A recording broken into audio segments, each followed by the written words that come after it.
जीवन की रात सबसे गहरी लगने लगे, समझ लो सुबह बस आने ही वाली है।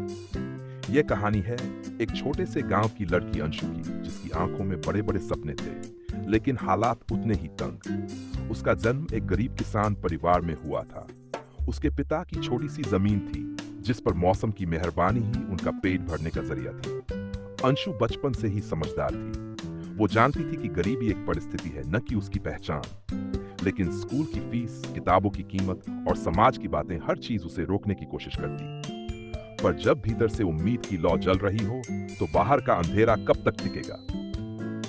एक दिन स्कूल में अंशु की अध्यापिका ने पूछा, तुम बड़ी होकर क्या बनना चाहती हो? अंशु ने बिना झिझके कहा, मैम, मैं टीचर बनना चाहती हूँ, ताकि ऐसी लड़कियों को पढ़ा सकूं जिन्हें लोग सपने देखने से भी रोकते हैं। कक्षा में सब चुप हो गए। उसकी आंखों में वो चमक थी जो सिर्फ उन लोगों में होती है जो हालातों से हार मानने वाले नहीं होते। लेकिन जीवन आसान कहां होता है।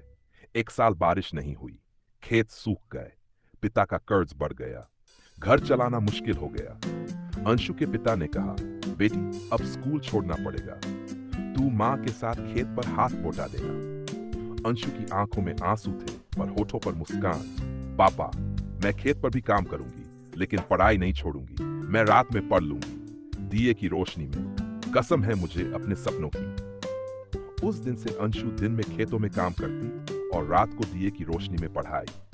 गांव में लोग हंसते, अरे ये क्या लड़की है, ना दिन की परवाह ना रात की, पढ़ लिख के क्या करेगी? पर अंशु के कानों में ये बातें नहीं जाती थीं। उसे बस अपनी मंजिल दिखती थी, एक स्कूल जिसमें वो खुद टीचर बनी हो और हर बच्ची को ये सिखा रही हो, आशा कभी मत छोड़ना, क्योंकि जहां आशा होती है वहीं रास्ता बनता है।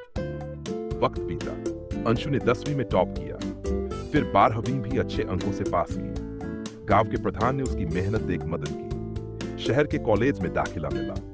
अब चुनौतियां और बढ़ गई थी। नया शहर, नए लोग, कम पैसे और दिल में अपनों की याद। पर अंशु ने खुद से एक वादा किया था, मैं लौटूंगी, पर खाली हाथ नहीं। मैं अपने गांव में बदलाव लेकर आऊंगी। 4 साल बाद वो दिन आया। अंशु ने बीएड करके शिक्षक बनने की डिग्री ली और सरकारी नौकरी के लिए परीक्षा दी। पर पहली बार में चयन नहीं हुआ। लोगों ने फिर हंसी उड़ाई, अरे इतनी पढ़ाई कर ली, अब भी नौकरी नहीं मिली, क्या फायदा? लेकिन अंशु ने कहा, परिणाम से ज्यादा जरूरी है प्रयास। जब तक सांस है तब तक प्रयास है, और जब तक प्रयास है तब तक आशा है। दूसरे प्रयास में उसका चयन हो गया। आज वही अंशु गांव के सरकारी स्कूल में शिक्षक है। अब वो हर दिन बच्चियों को पढ़ाती है और हर दिन एक नया संदेश देती है।